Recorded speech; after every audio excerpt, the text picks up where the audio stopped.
shidaalka naaftadu waa xubin muhiim ah oo nolosha caadiga ah ee xilligan waana guryaha aynu degannahay iyo gawaarida aynu wadanno waana badeecadaha ugu muhiimsan caalamka laakiin maxaa dhici kara hadduu shidaalka naaftadu si kedis ah uga dhammaado dunida maxaa ku dhacaya jiritaankeenna cuntadeenna iyo hannaankeenna nololeed maxaa inagu dhici kara barnaamijkeenna xogta daasoonna waxaynu ku eegaynaa daraasad cilmiyeed oo laga sameeyey waxaa iman karaa haddii uu maalin uun shidaalka laga waayo dunideenna 150 sannadood oo aynu dhulka kala soo baxaynay shidaalka ayaa waxa uu ka dhigay caalamka casriga ah mid suuragala laakiin maalintaa aynu sheegayno shidaalku waxa uu ka marnaan doonaa dunida aynu ku noolnahay laga soo bilaabo min sacuudiga ilaa badda waqooyi ee dunida ama deegaanka alberto ee dalka canada ilaa godadka shidaalka ee california dhammaantood waxay noqonayaan kuwo guray dhibaatada ay in badan sii saadalsane waxay noqon doontaa mid si dhab ah u dhacda maalin kadib markay ceelashii shidaalku madheen waxaa guud ahaan dunida dusheeda cidhiiri gelaya shidaalka yaalay min sacuudi arabiya ilaa gobolka alaska waxaa kaloo lala waayayaa maadooyinkii lala soo saari jiray sida saliidihii xabagihii iyo waxyaabihii kale oo dhan xilligaa jugta ugu weyne waxay ku dhacaysaa dalka maraykanka oo ah dalka shidaalka ugu badan dibadda ka soo iibsada maalin walbana ay soo saaraan 8 bilyan oo foosto laakiin waxay dibadda ka keenaan intaa laba jibaarkeed maalin walba dalalka qaarkood waxay haystaan shidaal kayd ah oo la soo saaray tusaale ahaan maraykanka oo keliya waxaa kayd u ah 750 milyan oo foosto laakiin hadday ku khasabto inay isticmaalaan waxay ku filaan doontaa oo keliya muddo bil ah diyaaradaha tareennada iyo maraakiibtu dhammaan waxay ku shaqeeyaan tamarta shidaalka shidaal la'aantiina waxaa istaagaya dhammaan noocyada gaadiidka xamuulka qaada jidadka tareennaduna waxay noqon doonaan kuwo ka guura waxaana la joojinayaa duulimaadadii diyaaradaha malaayiin ruux oo safar ku jirayna waxay la kulmayaan xaalad adag sidoo kale waxaan xal loo haynin isu gudbintii badeecadaha waxaa imanaysa dhibaato dhaqaale waxaana shaqada joojinaya sayladaha wax lagu kala iibsado ilaa 2 trilyan oo doolarka maraykanka oo ahayd saamiyada shidaalkuna waxay noqdeen kuwo aan jirin ama aan wax qiimo lahayn malaayiin qof oo daafaha caalamka kala joogaana waxay waayayaan shaqooyinkooda shidaalka oo ah maadooyinka siyaabaha kala duwan loo isticmaalo ayaa yaraantiisu waxa uu caqabad ku keenayaa qayb kasta oo ka mid ah nolosheenna hadday tahay adeegyada cisbitaallada cuntooyinka iyo quwadda korontada mushkiladduna waa mid markaa bilaabantay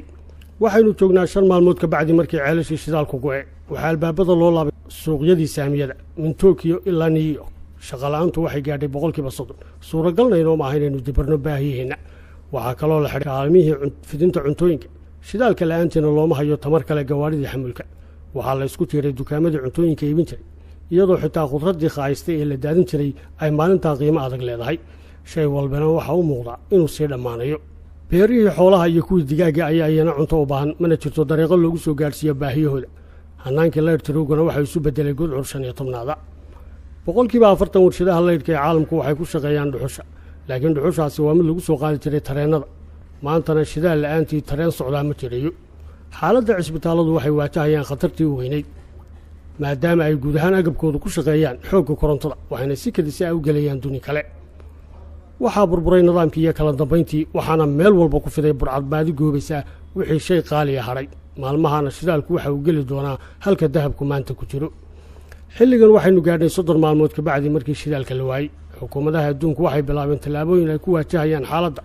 sanadii kaydka ahaydna waxaa loo rogay shidaal ay ku socon karaan tareennadu waxaa laga shaqaysiiyey tareennada rakaabka ah waxayse cuntada u daabileen deegaanadii lagu gaajooday maadaama caalamkeennu uu ahaa mid casri ah waxaa la isku dayey in wax shidaalkii beddelo loo helo waxaana waqooyiga qaaradda ameerika laga soo saaray xaddi badan oo midhaha geedka sooyada ah oo ay suuragal tahay in saliidda laga soo saaro loo beddeli karo tamar iyadoo midhaha beeraha qaarkoodna loo beddeli karo maaddada ethanol taasoo ay ku shaqayn karaan gawaadhida ay saaran yihiin motorrada dhiisalka taasna waxaa daliil u ah in dalka Baraasiil gaadiidku ay ku shaqeeyaan oo isticmaalaan maaddada ethanol oo laga soo saaro qasabka sonkorta halkaana waxaa ka dhalatay rajo muujinaysa in dhammaadka shidaalku aan macnihiisu ahayn inay dhammaatay noloshii casriga ahayd ee caalamku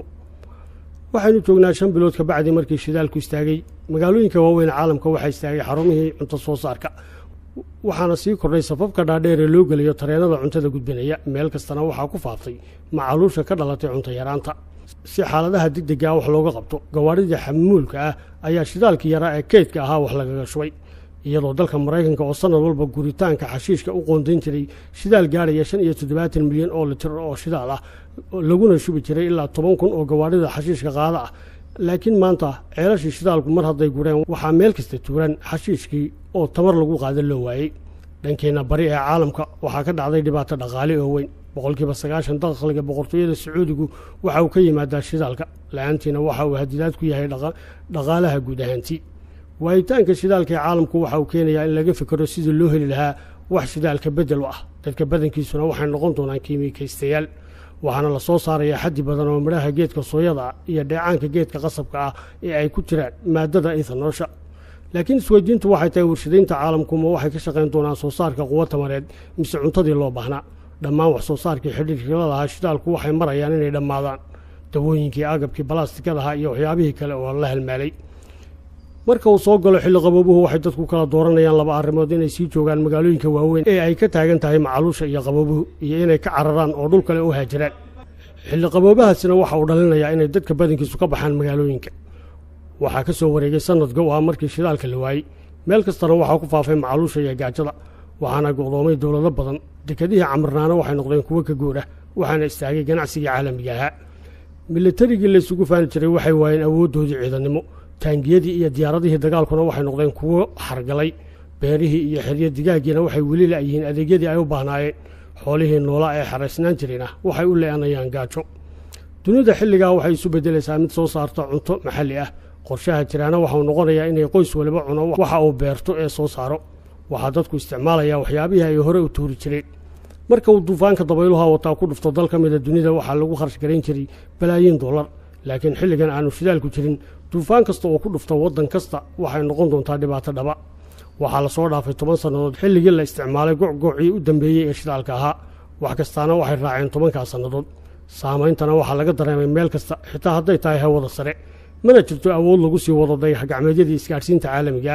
ilaa uu xorshashkoodii ka soo daatay hawada sare waxaynuna bilownay sidaynu shay bedela shidaalka u heli lahayn dalka boliviya waxa uu xilligaa soo saari doonaa xaddi badan oo maadada lithiumka ahna maadada ugu badan ee baytariyada ka shaqaysisa duni ay ka maran tahay naaftaduna dalka boliviya waxa uu noqon doonaa quwadda dhaqaale ee jirta maadaama ay leedahay oo qani ku tahay maadada lithium taasina waxay anfacaysaa gaadiidka xamuulka ah ee qaadi lahaa cuntooyinka la hayo gargaarkana gaadhsiin lahaa xarumaha cisbitaallada waana tallaabo weyn oo dib loogula soo noqonayo noloshii casriga ahayd duni aanu shidaal ku oolin dhammaan aadamuhu waxay ku ekaysiinayaan inay beertaan cuntadooda samaystaanna awood tamareed oo ay wax ku karsadaan 40 sannadood ka bacdi markii shidaalka la waayo hawada sare waxay noqonaysaa mid saafiya oo ka maran kaarboonnadii iyo qiiqii isku maleegi jiray boqolkiiba 90 kaarboonkii hawada wasakhayn jirayna waxau noqday mid qarsooma duniduna waxay noqotay mid ay meel kasta geeda ka baxaan oo cagaaran xarumihii waaweynaa ee tamarta laga dhalin jirayna waxay u ekaadeen dhulbeereed maalgashi kastana waxaa la geliyey dhanka waxbeerashada gaadiidkii shidaalka ku shaqayn jirayna waxaa loo bedelay mid ku shaqeeya agabka elektronikada waxaa laga shaqaysiiyey tamarta lagu samaynayo dheecaanada dhirta qaarkood waxaa laga shaqaysiiyey gaadiidkii tareennada waxaana bilaabmay dibudhis lagu samaynayo magaalooyinka qaarkood halka qaar kalena si rasmiya looga guuray ugu dambayntiina waxaa hoos u dhacaysa korarka tirada dadka dunida ku nool tirada oo muddadii 150 sannadood ahayd ee shidaalka la soo isticmaalayay ugu yaraan 3 jeer laba laabantay